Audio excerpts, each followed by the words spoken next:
आज जब प्रशंसा कंप्यूटर इंजीनियर बनकर मेरे सामने आई तो मैं खुशी से पलक उसे निहारती ही रह गई। कितनी प्यारी और सुंदर लग रही थी हमारी प्रशंसा। अपने नाम के अनुरूप उनमें गुण भी पाए थे। वह सचमुच प्रशंसा के योग्य है। हंसमुख, दयालु, कुशाग्र बुद्धि, थोड़ी चंचल, चपत, खट्टी मीठी और समझदार। मैं अंजलि, उसकी माँ। आज वह दिन मुझे याद आ रहा है जब वो मुझे मिली थी। तब हम लोग मसूरी घूमने गए थे, मैं, मेरे पति और हमारा बेटा शुभ।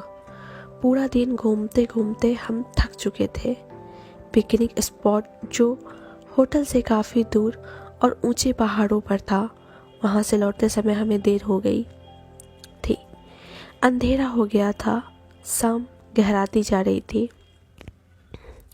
टेढ़े मेढ़े पहाड़ी रास्तों पर हमारा ड्राइवर बहुत संभाल कर और धीरे धीरे गाड़ी चला रहा था। रास्ते पर एक तरफ ऊंचे ऊंचे पहाड़ और दूसरी तरफ विशाल गहरी खाई, जिसे देखकर किसी की भी रूह कांप जाए। वहां से गुजरते समय कुछ आवाज़ आई। हमने कार की खिड़की का शीशा खोलकर आवाज़ सुनने की कोशिश की तो लगा कि कोई बच्चा रो रहा है। हमने ड्राइवर से एक तरफ गाड़ी रोकने को कहा। उसने हमारी सुरक्षा की वजह से मना किया, लेकिन हम लोगों का मन नहीं माना। हमारे कहने पर उसने गाड़ी रोक दी। हम सब आवाज़ की तरफ बढ़ने लगे। ड्राइवर भी छड़ी जैसी लकड़ी लेकर हमारे साथ आया। अब आवाज़ साफ सुनाई दे रही थी, लेकिन अंधेरे के कारण कुछ दिखाई नहीं दे रहा था। ड्राइवर के पास गाड़ी में एक छोटी टॉर्च रखी थी। मेरे पति ने शुभ को आवाज़ की तरफ से रोशनी करने को कहा। आवाज़ एक पेड़ की तरफ से आ रही थी। बच्चा बहुत रो रहा था। टॉर्च की रोशनी में एक कपड़ा नज़र आ रहा था। ड्राइवर ने कहा, मैं आगे जा रहा हूँ। पेड़ खाई के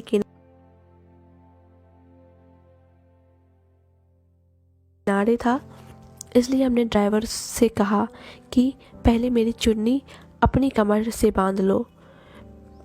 मैंने उसे चुन्नी दी। उसने चुन्नी कमर में बांधी। मेरे पति ने उसका एक हाथ कसकर पकड़ा और हमने उनका हाथ कसकर पकड़ा।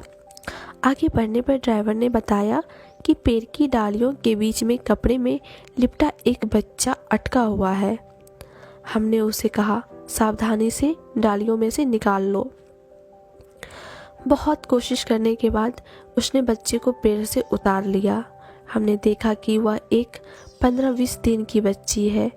पेड़ पर उस बच्ची के कोमल शरीर पर लाल चींटियों ने हमला कर दिया था और वह दर्द के कारण जोर जोर से रो रही थी।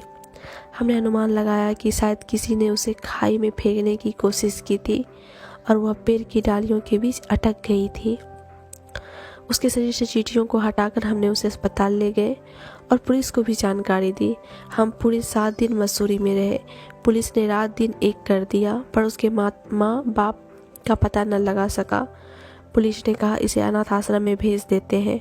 हमने पुलिस से इजाज़त ली और उसे घर ले आए। ओ शुभ की बहन और हमारी प्यारी लाडली बेटी प्रशंसा है। हम बहुत भाग्यशाली हैं कि प्रशंसा हमारी है।